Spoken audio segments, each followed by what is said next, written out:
नमस्कार, exam happy by Jharkhand channel में आपका स्वागत है। तो दोस्तों जुड़ चुका हूं मैं यहां पर आपके लिए जेटेट परीक्षा 2025-26 की तैयारी को लेकर के। तो आप सभी जेटेट का परीक्षा देने के लिए तैयार होंगे। जेटेट परीक्षा बहुत जल्द होने वाली है, तो आप सभी यहां पे क्लासेज के लिए अवश्य जुड़ेंगे। आपको बताते चले, जेटेट में तैयारी को लेकर के बहुत तरह से आपके मन में कौतूहल बना हुआ होगा कि किससे तैयारी करें, कहाँ से तैयारी करें। तो आपको बताते चले, जेटेट परीक्षा में यदि आपको परचम लहराना है तो आप झारखंड राज्य के अनुमोदित पाठ्यक्रम JCERT किताब को पढ़ना कभी भी नहीं भूलेंगे। बाहर का प्रैक्टिस सेट लेकर के यदि आप पढ़ रहे हैं तो वो आपके साथ धोखा हो रहा है, ठीक है। तो आप JCERT जैक का किताब ले लीजिए, जो कि आपको झारखंड राज्य के सरकारी विद्यालयों में मिलते हैं। अगर आपको नहीं मिल पाता है तो हम देखिए यहाँ पे झारखंड राज्य के सरकारी विद्यालय से आपको हूबहू हैंड रिटेन नोट्स डेली बना करके, जो आपका न्यू सिलेबस आया है उसके आधार पर यहाँ पर सभी सब्जेक्ट का, चाहे आप 1 से 5 के शिक्षक हो, चाहे 6 से 8 का शिक्षक हो, सभी की तैयारी करवाते हैं। आप घर बैठे यहाँ पर क्षेत्रीय भाषा छोड़ करके सभी सब्जेक्ट का केवल 500 रुपये में तैयारी कर सकते हैं। जिसके लिए देखिए यहाँ पर आपको मोबाइल नंबर दिया गया है 9631054226 पर आप संपर्क करके यहाँ से सभी कोर्सेज परचेज भी कर सकते हैं, तैयारी भी कर सकते हैं। बहुत सारे कोर्सेज बन गए हैं, तो आप अवश्य संपर्क कर लेंगे। घर बैठे ही तैयारी यहाँ से हो जाएगी। चलिए देखते हैं आगे। इस आयु काल में बच्चे अपने करियर के प्रति दुखी होने लगते हैं। बताइए कौन सा आयु काल आ गया जिसमें बच्चा अब अपना करियर के प्रति दुखी रहने लगता है? शैशवावस्था, बाल्यावस्था, किशोरावस्था? कोई नहीं। शैशवावस्था तो बच्चा जानता ही नहीं कि मेरा करियर क्या है, ठीक है। बाल्यावस्था में बच्चा जानता ही नहीं, ये टोली का अवस्था है, इसमें बच्चा खाली खेलने के प्रति दिमाग लगाता है। लेकिन ये जैसे ही आपकी आएगी, देखिए किशोरावस्था, यहाँ बच्चे अपने करियर के प्रति दुखी होने लगते हैं कि हमें फर्स्ट करना है, हमें इंजीनियर बनना है, हमें डॉक्टर बनना है, हमें ये बन के दिखाना है। यहाँ पे दुखी की अवस्था होता है, उलझन की अवस्था होता है, बच्चों के बीच उलझन चल रहा होता है, अपने आप को संभाल नहीं पाते हैं। तो यही वो अवस्था किशोरावस्था जिसमें बच्चों को उलझन बहुत ज़्यादा भरा हुआ रहता है, ठीक है। किशोरावस्था बड़े संघर्ष, तनाव और तूफान और विरोध की अवस्था है। यह कथन किसका? देखिएगा, बच्चे को कुछ आप ऐसा काम कहते हैं तो वो बच्चे आपके बात को नहीं मानते, विरोध करते कि नहीं आप गलत कर रहे हैं, जबकि आप सही समझा रहे होते। तो ये अवस्था है, ठीक है, उसका दोष नहीं है, अवस्था के अनुसार है। तो ये किसने कहा है? तो ये आपका कहा है स्टैनले हॉल। आपको थ्योरी में ही बताया गया है कि स्टैनले हॉल, याद रखिएगा, ठीक है। किशोरावस्था जीवन की सबसे कठिन अवस्था है, यह किसने कहा है? किशोरावस्था जीवन की सबसे कठिन अवस्था माना गया है, क्योंकि इसमें बच्चों को क्या होता है, बहुत अधिक चीज़ें जो होती है यहाँ पे जज करना पड़ता है, डिसीजन लेना पड़ता है, क्या सही है क्या गलत है, हमारा किधर हम किसकी ओर हम आकर्षित हो, किससे हम यहाँ पर जो है कि अपने काम को आगे बढ़ाएं, क्या हम बने। ये बहुत ही कठिन अवस्था है, ठीक है। ये किलपैट्रिक का है, किलपैट्रिक ने कहा है कठिन अवस्था। किलपैट्रिक क से कठिन अवस्था, ठीक है, याद रखिएगा। देखिए यहाँ पे लिखा हुआ है किलपैट्रिक है, किलपैट्रिक की से किशोरावस्था है, और किशोरावस्था में क है, क से कठिन अवस्था है। यानी किलपैट्रिक के अनुसार किशोरावस्था है, किशोरावस्था कठिन अवस्था है, ठीक है। किस अवस्था में बच्चा ईश्वर व धर्म में रुचि लेने लगता है? आपको बताना वो कौन सी अवस्था है जिसमें बच्चा ईश्वर धर्म में रुचि लेने लगता है? शैशवावस्था, बाल्यावस्था, किशोरावस्था, प्रौढ़ावस्था, ठीक है। तो देखिए बच्चा जो है यहाँ पर किस अवस्था में ईश्वर में रुचि लेने लगता है?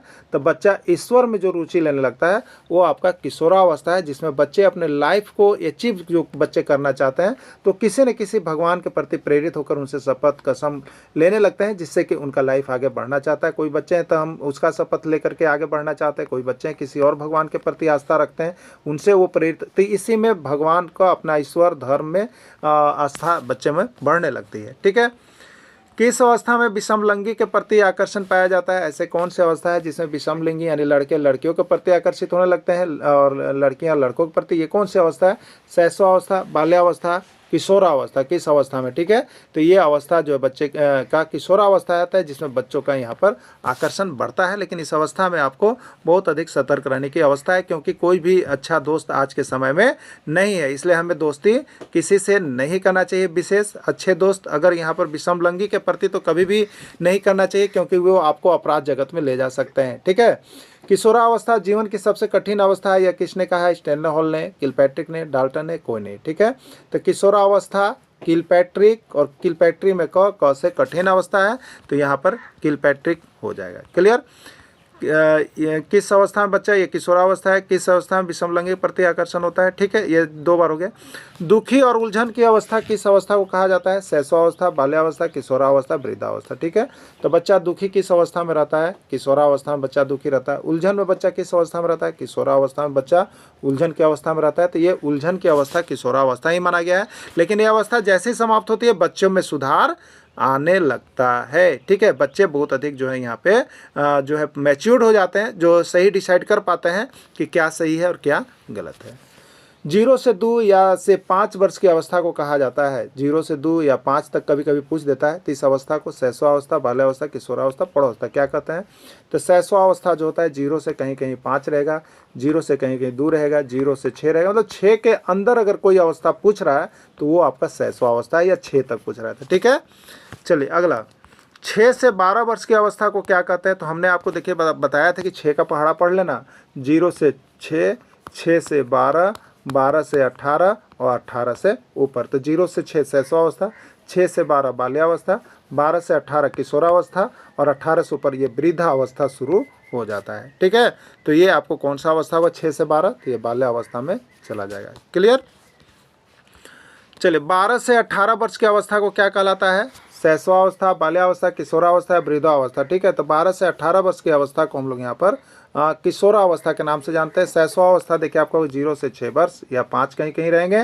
बाल्यावस्था जो हो गया आपको 6 से 12 वर्ष और किशोरावस्था जो हो गया 12 से 18 वर्ष हो गया, ठीक है। चलिए खिलौना की आयु कहा जाता है, बताइए खिलौना की आयु, अभी आपको प्रश्न आया था, खिलौना की आयु किसको कहते हैं। शैशवावस्था को, पूर्व बाल्यावस्था को, किशोरावस्था को, ए और बी दोनों। देखिए खिलौना का आयु जो कहा जाता है शैशवावस्था। शैशवावस्था में बच्चे खिलौना बहुत अधिक लेना पसंद करते हैं और खेलना पसंद करते हैं, तो शैशवावस्था। और दूसरा कभी कभी ऑप्शन मिलेगा पूर्व बाल्यावस्था, यानी बाल्यावस्था आने से पहले की अवस्था। तो बाल्यावस्था आने से पहले की अवस्था कौन सा अवस्था है बताइए, शैशवावस्था ही तो है ना। किशोरावस्था में बच्चे खिलौना पसंद नहीं करते हैं, तो डी हो गया, ए और बी दोनों, यानी शैशवावस्था भी हो सकता है और पूर्व बाल्यावस्था भी हो सकता है, ठीक है। स्वर्ण काल किस अवस्था को कहा जाता है, स्वर्ण काल कौन सी अवस्था है आपको बताइएगा, शैशवावस्था, बाल्यावस्था, किशोरावस्था या कोई नहीं, ठीक है। तो स्वर्ण काल जो है आपको यहाँ पर ये जो है आपको किशोरावस्था को कहा जाता है। किस अवस्था में किशोर की वाणी में कर्कशता एवं किशोरी की आयु में मिठास आने लगता है, बताइए कौन सा वो उम्र शुरू होता है। जब आप अचानक देखते हैं तो बच्चा जब बोलेगा तो कर कर बोले लगेगा, ठीक है, और लड़कियां में मिठास आने लगेगा। ये एक चेंजिंग है, हार्मोनल चेंजिंग है। किस अवस्था में आने लगता है, तो ये आपका किशोरावस्था में आने लगता है। आप अचानक देखेगा तो आवाज़ जो है बदलने लगता है, ठीक है, किशोरावस्था है। किस अवस्था में लड़कों में चिड़चिड़ापन और गुस्सा ज़्यादा आता है, ऐसा कौन सा अवस्था है जिसमें लड़कों में चिड़चिड़ापन और गुस्सा बहुत ज़्यादा आता है, शैशवावस्था, बाल्यावस्था, किशोरावस्था, वृद्धावस्था, ठीक है। तो वो अवस्था जो किशोरावस्था है जिसमें लड़कों में चिड़चिड़ापन बहुत ज़्यादा और गुस्सा आता है, ठीक है। किस अवस्था में बच्चा माता पिता पर निर्भर करता है, बताइए कौन सी अवस्था है जिसमें बच्चा पूरे रूप से माता पिता पर निर्भर रहता है, शैशवावस्था, बाल्यावस्था, किशोरावस्था, बाल्यावस्था में तो बच्चा माँ पिताजी को झकझोर के भी भाग जाता है खेलने के लिए। किशोरावस्था में तो बच्चे माता पिता पर होते ही नहीं है। तो वृद्धावस्था में तो सब अपने पर होता है। तो ये अवस्था के शैशवावस्था जिसमें बच्चे पूरी रूप से खाना के लिए, पीना के लिए, पेशाब के लिए, शौच के लिए पूरे रूप से माता पिता पर निर्भर करता है, तो ये शैशवावस्था ही है, ठीक है।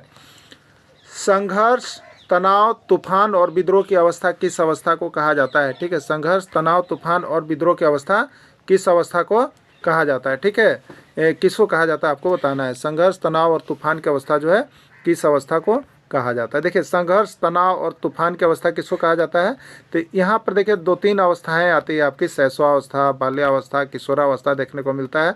तो आपको इसके पहले हम बताए थे कि संघर्ष, तनाव और तूफान की अवस्था कौन होता है, तो ये आपका जो होता है किशोरा अवस्था होता है, ठीक है। किशोरा अवस्था जो होता है संघर्ष, तनाव और तूफान की अवस्था होता है, ठीक है। तो ये किशोरावस्था आपका ऑप्शन यहाँ पर है, तो किशोरावस्था में आप चले जाएंगे, ठीक है। गंदी अवस्था किस अवस्था को कहा जाता है, बताइए गंदी अवस्था किस अवस्था को कहा जाता है, शैशवावस्था, बाल्यावस्था, किशोरावस्था, वृद्धावस्था। तो ये गंदी अवस्था जो बाल्यावस्था को कहा जाता है। ये गंदी कहने का मतलब क्या है कि बच्चों को आप बहुत अच्छे अच्छे कपड़े पहना करके, जूते पहना करके स्कूल भेजते हैं, लेकिन जब बच्चे आते हैं तो देखिएगा सभी के कपड़े भूसेड़ हो जाते हैं, यानी किसी पर बालू पड़ा हुआ है, किसी पर जो है डस्ट लगे हुए हैं। तो ये गंदी अवस्था है, बच्चे कपड़े बहुत ज़्यादा गंदे करते हैं, ठीक है। The type of underline words, ठीक है। इसमें कौन सा अंडरलाइन वर्ड्स जो है वो कौन सा नाउन है वो आपको यहाँ पर बतलाना है, ठीक है।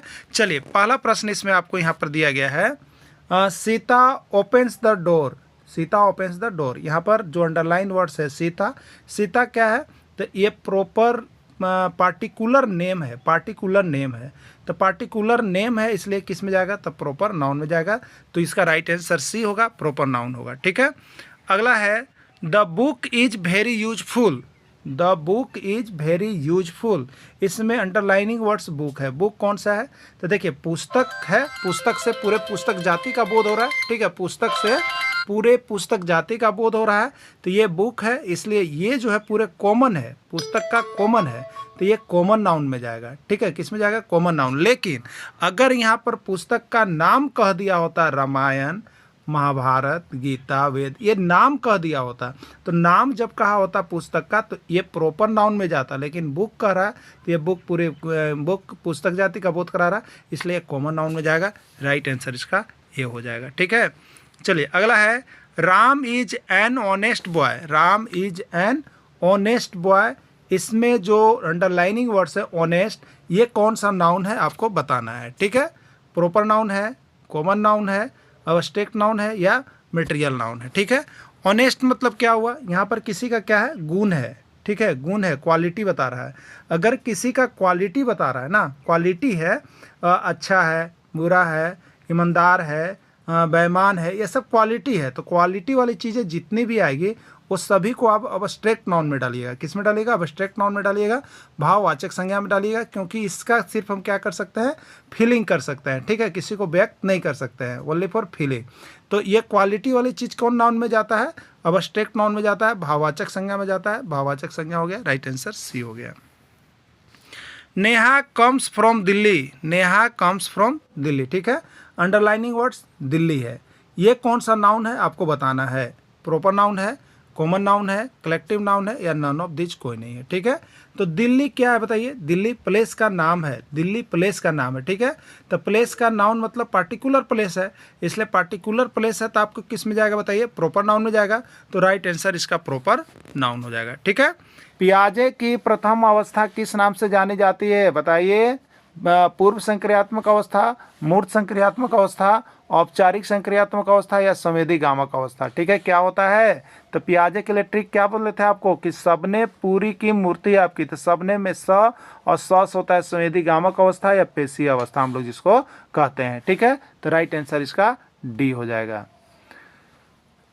पियाजे के अनुसार 7 से 11 वर्ष की अवस्था क्या कहलाती है। पियाजे के अनुसार 7 से 11 वर्ष की अवस्था क्या कहलाती है बताइए। 7 से, तो अवस्था कैसे आप लोग याद किए हैं, तो 0 से 2, फिर 2 से 7, फिर 7 से 11, और क्या होता है, सबने पूरी की मूर्ति आपकी। ठीक है, संवेदीगामक अवस्था, यहाँ पे पूरी पूर्व संक्रियात्मक अवस्था, मूर्ति में मुंह से मूर्त संक्रियात्मक अवस्था, और ऊपर जाइएगा तो अमूर्त, तो ये मूर्त संक्रियात्मक अवस्था हो गया। राइट आंसर इसका बी हो जाएगा। देखिए प्रश्न ये जेटेट में भी पूछा गया था, बार बार प्रश्न आता है, बस ये चारों को आप देख लीजिएगा, उसके बाद यहाँ से एक प्रश्न आपका, एक दो प्रश्न जो भी आएगा वो अवश्य ही पकड़ा जाएगा। ठीक है, जिन पियाजे साहब से एक प्रश्न तो आप लोग एग्जाम देते होंगे तो आप लोग देखे होंगे एक प्रश्न आपका छपा रहता है, और ये एज वाला तो बार बार रहता है। ठीक है, तो देखिए यहाँ पे फिर से हमने आपके लिए बना दिया है, फिर से यहाँ पे चार्ट बना दिया है जो नोट्स बना रहे हैं, तो एक बार देखिए यहाँ पे आपको सबने पूरी की मूर्ति आपकी। ठीक है, बन गया ना यहाँ से ट्रिक। चलिए, औपचारिक या अमूर्त संक्रियात्मक अवस्था की उम्र क्या है बताइए। औपचारिक या अमूर्त संक्रियात्मक अवस्था की उम्र क्या है, तो जन्म से 24 माह, ये तो आपको शुरू से है, इसलिए संवेदीगामक अवस्था या इसको पेशीय अवस्था भी कहते हैं। ठीक है, पूरी यानी पूर्व संक्रियात्मक अवस्था जिसको 2 से 7 वर्ष कहते हैं, सबने पूरी की मूर्ति। ठीक है, पूर्व संक्रियात्मक मूर्त संक्रियात्मक अवस्था 7 से 11 वर्ष, और ऊपर हो जाता है औपचारिक या अमूर्त संक्रियात्मक अवस्था जो चलता है 11 वर्ष के बाद या 11 वर्ष के ऊपर, जिसको हम लोग कहते हैं औपचारिक या अमूर्त संक्रियात्मक अवस्था के नाम से जानते हैं, यानी 11 वर्ष के बाद यह शुरू होता है। ठीक है, बाल विकास का जीन पियाजे के सिद्धांत का आधार क्या है। बाल विकास के जीन पियाजे साहब का सिद्धांत का आधार क्या है आपको बताना है। ठीक है, बाल विकास के लिए जो जीन पियाजे का सिद्धांत दिया गया है वो किस आधार पर आधारित है, मनोविश्लेषण के आधार पर, नैतिक विकास के आधार पर, मनोसामाजिक विकास के आधार पर या संज्ञानात्मक विकास के आधार पर। ठीक है, तो बालक का विकास जीन पियाजे साहब ने दिया वो किसके आधार पर है आपको, तो संज्ञानात्मक विकास के आधार पर दिया गया है। ठीक है, तो जीन पियाजे साहब ने बाल विकास के कौन सा सिद्धांत का आधार दिया है, तो संज्ञानात्मक विकास का आधार दिया है। ठीक है, देखिए यहाँ पे लिख दिए हैं, मनोविश्लेषण का सिद्धांत सिगमंड फ्राइड ने दिया है, नैतिक विकास का सिद्धांत कोहलवर्ग ने दिया है, मनोसामाजिक विकास का सिद्धांत एरिक्सन ने दिया है, और संज्ञानात्मक विकास का सिद्धांत जीन पियाजे साहब के द्वारा दिया गया है। याद रखिएगा, सिद्धांत याद रखिएगा, आपका प्रश्न में यहाँ से छप रहा है। ठीक है, चलिए अगला प्रश्न आया हुआ था, देखिए संज्ञानात्मक विकास का पिता किससे कहा जाता है, स्टैनली हॉल को, प्रेयर को, पियाजे को, वांस्टन को। ठीक है, तो संज्ञानात्मक विकास का पिता किसको कहा जाता है, पियाजे को कहा जाता है। देखिए अभी इसके बाद जो हम लोग यहाँ पर ऑब्जेक्टिव को भी करेंगे, ठीक है, ऑब्जेक्टिव भी कर रहे हैं, इसका और टॉपिक चलेगा जिसमें आपको ऑब्जेक्टिव होगा, तो उस ऑब्जेक्टिव में हम आपको दिखाएंगे कि किस राज्य में कहाँ से प्रश्न पूछा गया है जीन पियाजे का। इसलिए आप सभी जुड़े रहिएगा। जो चैनल को सब्सक्राइब नहीं किए, चैनल को सब्सक्राइब कर लीजिए। जेटेट के लिए आपको हम यहाँ पे आपके अनुसार JCERT किताब से हैंड रिटेन नोट्स बना के आपको प्रोवाइड कर रहे हैं, जो कि आप कम पढ़ के ज़्यादा अंक उठाइएगा, हूबहू प्रश्न यहाँ से भिड़ेगा। ठीक है, इसलिए आप सभी को जैसे ही मिलता है आप यहाँ से फ़ोन करके ज़रूर जुड़ जाइए। बहुत ही चीप रेट पर आपको सारे PDF वीडियो और क्लासेज मुहैया करवा जा रही है, सिर्फ और सिर्फ 500 रुपये में। तो आप यहाँ से जुड़ करके अवश्य तैयारी कीजिएगा। मोबाइल नंबर आपको दिया गया है, नहीं तो एक बार मोबाइल नंबर आप लिख लीजिएगा, 9631054226 पर आप संपर्क कर सकते हैं, और यहाँ से जुड़ करके आप तैयारी कीजिएगा, जिससे आपको यहाँ पर रिजल्ट 100% होगा। इसलिए आप सभी अभी का अवश्य जुड़िएगा। ठीक है, चलिए पूर्व संक्रियात्मक अवस्था है, बताइए पूर्व संक्रियात्मक अवस्था क्या है, बताइए। तो पूर्व संक्रियात्मक क्या था, सबने में स से संवेदीगामक अवस्था, ये 0 से 2 वर्ष था। सबने पूरी मतलब यहाँ पे पूरी में पूर्व से पूर्व संक्रियात्मक अवस्था, तो 2 के बाद 2 से 7 था, तो पूर्व संक्रियात्मक अवस्था आपसे पूछा, तो 2 से 7 किस में, बी में है, तो राइट आंसर आपका बी हो जाएगा। क्लियर। तो एक बार देखिए, यदि आप इसको याद कर लेते हैं तो बार बार किसी भी तरह से प्रश्न घुमा के फिरा के पूछता है, आप वहाँ को रटने की आवश्यकता नहीं है, आपको सिर्फ एक जगह रटना है और वहीं पे आपको काम करना है। पियाजे के अनुसार संज्ञानात्मक विकास की तृतीय अवस्था कौन सी है, बता दीजिएगा, फटाक से बताइएगा। क्या प्रश्न था, सबने पूरी मूर्ति की आपकी। ठीक है, सबने मतलब संवेदीगामक अवस्था, ये पहली अवस्था है। पूर्व संक्रियात्मक अवस्था दूसरा बार लिखा हुआ, इसलिए दूसरी अवस्था है। मूर्त संक्रियात्मक अवस्था तीसरा बार लिखा हुआ, ये तीसरी अवस्था है। अमूर्त संक्रियात्मक अवस्था चौथा बार लिखा हुआ, ये चौथी संक्रियात्मक अवस्था। ठीक है, तो आपको तृतीय अवस्था पूछा है, तो तृतीय कौन जा रहा है, मूर्त संक्रियात्मक अवस्था जा रहा है। राइट आंसर आपका मूर्त संक्रियात्मक अवस्था हो जाएगा। ठीक है, young, I am young, select the word pronoun. I am young एक सेंटेंस है, इसमें सेलेक्ट करना है कि प्रोनाउन वर्ड कौन है, आई है, एम है, यंग है, या ऑल दीज है। ठीक है, तो यहाँ पर देखिए आई जो है फर्स्ट पर्सन। ठीक है, तो आई जो हो गया यहाँ पे संज्ञा के बदले में होता है पर्सन, तो ये आई जो है प्रोनाउन है और पर्सनल प्रोनाउन है। पर्सनल प्रोनाउन है, पर्सन वाला चीज़ है, पर्सनल प्रोनाउन में जाएगी। ठीक है, एम जो है ये क्या है, एम ऑक्सिलरी वर्ब है, सहायक क्रिया है। ठीक है, अब यंग जो है ये क्या है, नाउन है, अब्स्ट्रैक्ट नाउन है। तो ये सारे चीज़ों को जब हम चुनते हैं तो आपको यहाँ पे नाउन प्रोनाउन सब क्लियर होने लगता है, इसलिए राइट आंसर इसका ए हो जाएगा, आई होगा। क्लियर। चलिए, सी इज एन ऑनेस्ट गर्ल, या एक ईमानदार लड़की, सी इज एन ऑनेस्ट गर्ल। ठीक है, इसमें क्या करना है, सेलेक्ट प्रोनाउन करना है। ठीक है, कौन है, इज है, एन है, सी है, ऑनेस्ट है, कौन सा है आपको बताना है। ठीक है, तो यहाँ पर देखिए सी जो है आपका क्या है, सी बताइए। तो सी आपका जो है यहाँ पे प्रोनाउन है। ठीक है, एन क्या है, एन जो है आपका आर्टिकल है, आगे हम लोग आर्टिकल को भी देखेंगे। ठीक है, और ऑनेस्ट क्या है, तो ऑनेस्ट ईमानदारी, ये जो है संज्ञा है आपका। ठीक है, तो इसको भी हम लोग देखेंगे। और गर्ल जो है यहाँ पे नाउन के सेंस में आपका चला जाएगा। क्लियर। तो यहाँ पे सी जो है प्रोनाउन है, तो प्रोनाउन ही इसमें सेलेक्ट करना था, सी इसका राइट आंसर हो जाएगा। ठीक है, अगला प्रश्न है, you and I have done our duty, select the pronoun. ठीक है, आपका और मेरा जो है क्या है, अपना ड्यूटी है, सेलेक्ट द वर्ड प्रोनाउन। इसमें प्रोनाउन कौन कौन वर्ड है, यू है, आई है, आवर है, ऑल है। ठीक है, तो यू भी प्रोनाउन है, आई भी प्रोनाउन है, और आवर भी, ये रिप्लेसिंग आवर भी प्रोनाउन है, यानी ये तीनों चीज़ें प्रोनाउन है, यानी राइट आंसर डी हो जाएगा, ऑल में इसका आंसर चला जाएगा। ठीक है, बच्चों की गलतियाँ पहला है शिक्षण अधिगम प्रक्रिया में महत्वहीन है, प्रदर्शित करते हैं कि बच्चे कितने लापरवाह हैं, बार बार अभ्यास करने के लिए कहकर तुरंत सुधार देना चाहिए, अधिगम प्रक्रिया का एक महत्वपूर्ण भाग है तथा उनके विचारों को समझने में मदद करता है। ठीक है, याद रखिएगा, बच्चे ही नहीं गलतियां करते, बड़े भी गलतियां करते हैं। ठीक है, और ये गलतियां क्या होती है, गलतियां करके लोग सीखते हैं, कोई गलती करके सीखते हैं, उनको कोई गलती से सीखते हैं। ठीक है, तो अब यहाँ पर है कि बच्चों की गलतियाँ क्या होती है, तो गलतियाँ तो महत्वपूर्ण चीज़ है, गलती तो होनी चाहिए। जब भी गलती होगा तभी वह बच्चा सीख पाएगा। ठीक है, जब तक वह बच्चा सीख पाएगा कि उसने क्या गलती किया था। तो बच्चों की गलतियाँ के बारे में क्या कहना जो सही है, शिक्षण अधिगम प्रक्रिया में महत्वहीन है, ये तो बिल्कुल गलत है। जब तक कोई गलती करेगा नहीं तब तक वह सीखेगा नहीं, तो महत्वहीन नहीं है, यह महत्वपूर्ण है। अगला, प्रदर्शित करते हैं कि बच्चे कितने लापरवाह हैं, ये बच्चों की गलतियां तो प्रदर्शित करते हैं कि कितने लापरवाह हैं, ये भी बिल्कुल गलत है। बार बार अभ्यास करने के लिए कहकर तुरंत सुधार देना चाहिए, ये भी जो है कि बार बार अभ्यास करने के लिए कहकर तुरंत सुधार देना चाहिए। बच्चे में तुरंत सुधार नहीं हो सकता है, वो बहुत प्रयास करने के बाद सुधार होगा। ठीक है, तो बच्चे की गलतियाँ के लिए राइट आंसर डी होगा कि अधिगम प्रक्रिया का एक महत्वपूर्ण भाग है तथा उनके विचारों को समझने में मदद करती है। जब बच्चा गलती करता है तो आप जो शिक्षक हैं उसके विचार को यह समझ पाते हैं कि यह क्या समझ रहा है और क्या नहीं समझ रहा है, इसकी बुद्धि लब्धि कितनी है, इसकी सोच कितनी है, इसकी स्वभाव कैसे, ये सभी उनकी गलती के बाद ही आप पता कर पाएंगे विद्यालय में। इसलिए जो बच्चों की गलतियां हैं वो क्या है, अधिगम प्रक्रिया का एक महत्वपूर्ण भाग है और उनके विचारों को समझने में हम लोगों को मदद करेगा। ठीक है, यदि शिक्षक कक्षा में एक छात्र को समस्यात्मक बालक के रूप में पाता है तो उससे क्या करना चाहिए। यदि आपने कक्षा में गए और वहाँ पे आपने पाया कि एक बालक समस्यात्मक बालक है तो उसका पता बालक के रूप में अगर आप पाते हैं तो उससे क्या करेंगे। ठीक है, तो आपको सबसे पहले जानना है कि समस्यात्मक बालक कौन है। तो समस्यात्मक बालक वह है जो यहाँ पर क्या कर रहा होता है, मान लीजिए कि आपके यहाँ सामान रखा, वो चोरी कर ले रहा है। ठीक है, वो क्या करता है, चोरी करता है। अगला क्या करता है, किसी से यहाँ पर जो लड़ाई कर जाता है ज़्यादा करके।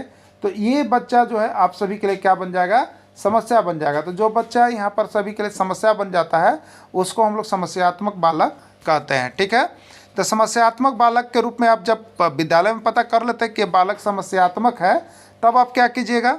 तो यहाँ पर देखिए, पहला ऑप्शन है कि बच्चों को नज़रअंदाज कर देना चाहिए। तो ये ऑप्शन बिल्कुल गलत है कि जब आपको पता चले कि बच्चा किसी का सामान चोरी कर रहा है, किसी का रखा हुआ चीज़ लेकर घर चला जा रहा है या कभी जो है गलत काम कर बैठ रहा है, तो इसको आपको नज़रअंदाज नहीं करना चाहिए, क्योंकि आप एक शिक्षक हैं। अगर वो आज आपके घर चोरी कर रहा है तो वह कल किसी घर भी चोरी कर सकता है, इसलिए इसको आप नज़रअंदाज नहीं करेंगे। और शिक्षक होने के नाते आप अपने बच्चों को जब अच्छे शिक्षा देते हैं तो आपको दूसरे बच्चों को भी शिक्षा अच्छा ही देना चाहिए। ठीक है, दूसरा ऑप्शन है बच्चे को दंड देना चाहिए। बिल्कुल भुला जाइएगा, आज का प्रावधान में रूल में आपको दंड देना मना कर दिया गया है। अगर आप दंड देते हैं और किसी भी तरह का आपके यहाँ पर कंप्लेन होता है तो आप यहाँ पर जेल का हवा खा सकते हैं, इसलिए दंड देना बिल्कुल मना कर दिया गया है, आपको दंड नहीं देना चाहिए। ठीक है, तत्काल घर वापस भेज देना चाहिए, मतलब जैसा बच्चा का कंप्लेन आया था आप तुरंत उसको घर भेज देंगे, ये भी बिल्कुल गलत है। आप विद्यालय से घर भेजेंगे नहीं, बल्कि उसको यहाँ पर रखना है आपको। ठीक है,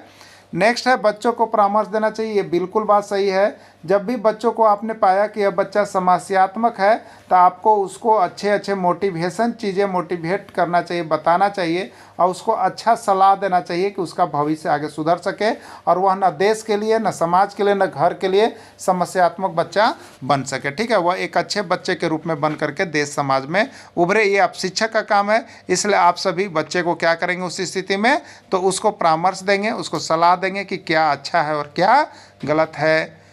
निम्न में से क्या व्यक्तिगत भिन्नता का कारण नहीं है। इसमें कौन ऐसा है जो व्यक्तिगत भिन्नता का कारण नहीं है। वंशानुक्रम, जाति, बुद्धि, तो या कोई नहीं।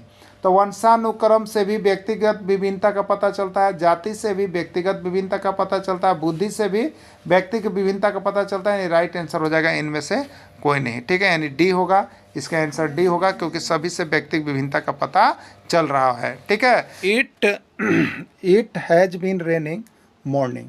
मॉर्निंग मतलब निश्चित है, मॉर्निंग मतलब निश्चित है कि सुबह से ही हो रहा है, तो ये निश्चित चीज़ है। तो जो निश्चित चीज़ है ना, पीरियड ऑफ टाइम नहीं है, फिक्स टाइम है, पॉइंट ऑफ टाइम है, निश्चित बिंदु बता रहा है, तो वहाँ पे सिंस लगाएंगे। तो हमको मॉर्निंग के पहले सिंस लगाना है, तो राइट आंसर इसका सिंस हो जाएगा। ठीक है, चलिए अगला देखिएगा। I have been writing this book last November. I have been writing this book, मैं इस पुस्तक को अंतिम नवंबर में से लिख रहा हूँ। ठीक है, अब देखिएगा, तो नवंबर यानी मंथ्स का नेम, मंथ्स का नेम आ गया, तो मंथ्स का नेम आ गया मतलब पॉइंट ऑफ टाइम है, फिक्स टाइम है, तो मंथ्स का नेम रहेगा तो उसके पहले क्या लगाएंगे बताइए, सिंस लगाएंगे। ठीक है, तो राइट आंसर इसका सिंस हो जाएगा। क्लियर, चलिए अगला देखिएगा। I have not seen her the past 6 month ना, मैंने उसको लगभग 6 महीने से नहीं देखा। 6 मंथ्स ये क्या बता रहा था, ये 6 मंथ्स मतलब पीरियड बता रहा है, अवधि बता रहा है, पीरियड ऑफ टाइम बता रहा है, समय की अवधि। समय की अवधि के लिए क्या लगाइएगा, 4। यही 6 मंथ लिख कर ना लिख करके लिखता यहाँ पर जनवरी से, फरवरी से, मार्च से, मंथ का नाम दे देता। मंथ्स का यदि नाम दे देता तो वहाँ पर लगता सिंस। ठीक है, तो यहाँ पे 6 मंथ यानी क्या दिया है आपका, टाइम दिया है, इसलिए इसमें क्या लगाइएगा, तो इसमें आप लगाइएगा यहाँ पे 4 लगाइएगा। क्लियर, चलिए नेक्स्ट प्रश्न है।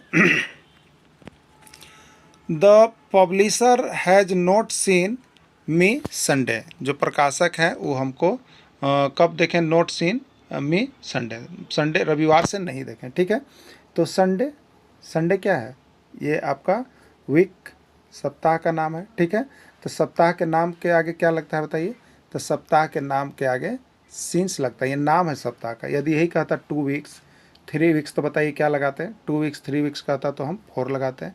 लेकिन वीक्स का, सप्ताह का यदि नाम दे दिया है, Sunday, Monday, Tuesday, Wednesday, Friday, Saturday, कोई भी, तो वहाँ पर क्या लगाइएगा बताइए, सिंस लगाइएगा, तो राइट आंसर इसका सिंस होगा। ठीक है, she has been learning music, she has been learning music dot dot dot 2 months, ये क्या है बताइए, 2 मंथ्स, 4 लगेगा, सिंस लगेगा, 8 लगेगा, नन लगेगा। ठीक है, तो 2 मंथ्स इसका मतलब क्या होगा बताइए, 2 मंथ्स यानी ये क्या बता रहा है, पीरियड बता रहा है कि कितना दिन से, तो 2 महीनों से पीरियड, पीरियड ऑफ टाइम बता रहा है, समय की अवधि, समय की अवधि बता रहा है तो 4। लेकिन यहाँ पर अगर 2 मंथ्स ना लिख करके लिख देता है जनवरी, फरवरी, मार्च, तो ये क्या होता, पॉइंट ऑफ टाइम, मैंने फिक्स टाइम, एकदम पॉइंट टाइम बता रहा है, तो इसके लिए सिंस लगाते हैं। यानी मंथ्स का नेम होता तो सिंस लगाते, और 2-3 मंथ्स लगा हुआ है तो 4 लगाएंगे, राइट आंसर इसका 4 हो जाएगा। क्लियर, चलिए अब देखिएगा। He travel in the desert a long period, he travelled in the desert a long period. ठीक है, आप जो है मरुभूमि में लंबे समय से क्या कर रहे हैं, ट्रेवल कर रहे हैं, घूम रहे हैं। ठीक है, यात्रा कर रहे हैं, तो क्या होगा, लॉन्ग पीरियड। लॉन्ग पीरियड ही क्या बता रहा है बताइए, ये पीरियड तो खुद है, पीरियड ऑफ टाइम बता रहा है कि बहुत देर से, बहुत लंबे समय से हम लोग घूम रहे हैं, ये पीरियड ऑफ टाइम बता रहा है। तो पीरियड ऑफ टाइम के पहले क्या लगेगा बताइए, 4 लगेगा, तो राइट आंसर इसका 4 हो जाएगा। क्लियर, लिखित में कौन सतत और व्यापक मूल्यांकन से संबंधित नहीं है, देखिए इसमें कौन सतत और व्यापक मूल्यांकन से संबंधित नहीं है, आपको बताना है। पंजाब टेट 2016 का पूछा गया प्रश्न है। ठीक है, यह शिक्षण अधिगम प्रक्रिया का एक अभिन्न अंग है। ठीक है, दूसरा, यह विभिन्न शिक्षा क्षेत्रों में, यह विभिन्न शिक्षा क्षेत्रों में बच्चों की उपलब्धि पर केंद्रित है। यह बच्चों का केवल बौद्धिकता जांचता है। इससे भारत के शिक्षा अधिकार अधिनियम द्वारा अनिवार्य किया गया है। ठीक है, देखिए यहाँ केवल वाला जब शब्द आ जाएगा सीसीई में, तो इसको एकदम रॉन्ग कर दीजिएगा, क्योंकि इसमें सब क्षेत्र का जांच होता है। तो यह बच्चों का केवल बौद्धिकता जांचता है, ये जो है आपका असत्य कथन है, ये असत्य कथन है। सीसी क्या करता है, तो बच्चों के सभी क्षेत्रों का लगातार जांच करता है, तो ये प्रश्न असत्य है। आपसे पूछा गया था कि इसमें कौन संबंधित नहीं है, तो जो असत्य है वही नहीं संबंधित है।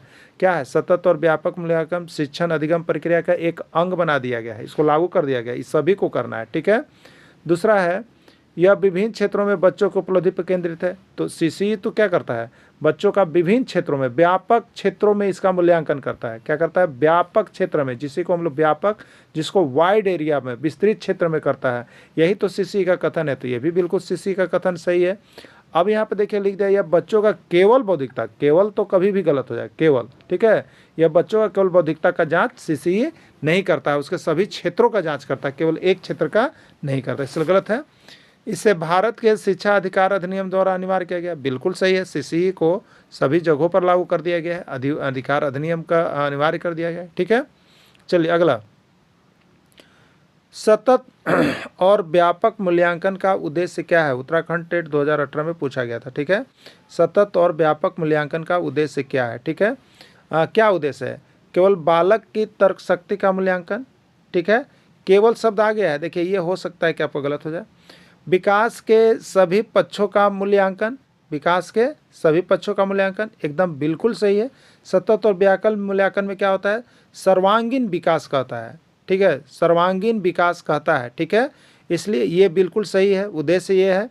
केवल छात्र के ज्ञान का मूल्यांकन, केवल लग गया, बिल्कुल रॉन्ग। ये छात्र के ज्ञान कहीं नहीं करता है, ज्ञान में संज्ञानात्मक और ससंज्ञानात्मक दोनों करता है, भी गलत हो गया। केवल छात्र की समझ का करता है, ये भी गलत हो गया। यानी सतत और व्यापक मूल्यांकन का उद्देश्य इसमें जो चारों में है वह है विकास के सभी पक्षों का मूल्यांकन करता है। ठीक है, चलिए अगला है, सतत और व्यापक मूल्यांकन के विषय में निम्नलिखित में से कौन सा कथन असत्य है? सतत और व्यापक मूल्यांकन के विषय में निम्नलिखित में से कौन सा कथन असत्य है? सीजी टेट 2016 का पूछा गया प्रश्न है। ठीक है, असत्य कथन को चुनना है। ठीक है, यह शिक्षार्थियों के अंतराल को बढ़ाकर नियमित जांच नहीं करता है, बिल्कुल असत्य है। यह क्या करता है बोलिए? सतत और व्यापक मूल्यांकन क्या करता है? तो वह अंतराल को बढ़ाकर नियमित जांच करता है। यहाँ नहीं शब्द आगे इसलिए गलत है।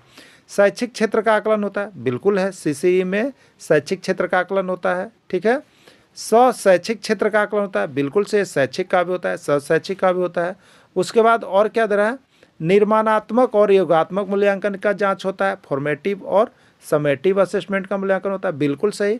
यानी बी भी सतत और व्यापक मूल्यांकन के लिए सही कह रहा है, सी भी सतत और व्यापक मूल्यांकन के लिए सही है, और डी भी सही है। तो इसमें पूछा था असत्य कौन है, गलत कौन सा एक कथन है इसमें?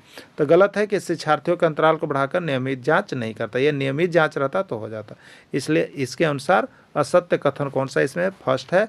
बाकी तीनों कथन जो है आपका सत्य है। ठीक है, सीसीई का पूर्ण रूप है, सीसीई का पूर्ण रूप है, बहुत बार पूछा गया है, हो सके कि आपके एग्जाम में आ जाए।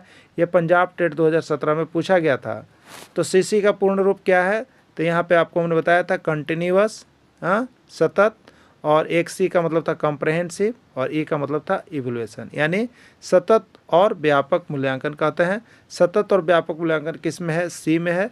अंग्रेजी वर्ड भी याद कर लीजिएगा, कभी कभी अंग्रेजी देता है। सी से है आपका कंटिन्यूअस, सी से आपका है कंटिन्यूअस एंड, और एक सी का मतलब कॉम्प्रहेंसिव, और ए का मतलब है एवैल्यूएशन। ठीक है, याद रखिएगा, अंग्रेजी में भी कभी कभी प्रश्न ऐसा पूछ दिया जाता है। ठीक है, अगला है, सतत एवं व्यापक मूल्यांकन में दूसरा सी का क्या अर्थ है? सतत एवं व्यापक मूल्यांकन में दूसरा सी का क्या अर्थ है? ठीक है, फर्स्ट सी का मतलब क्या है बताइएगा?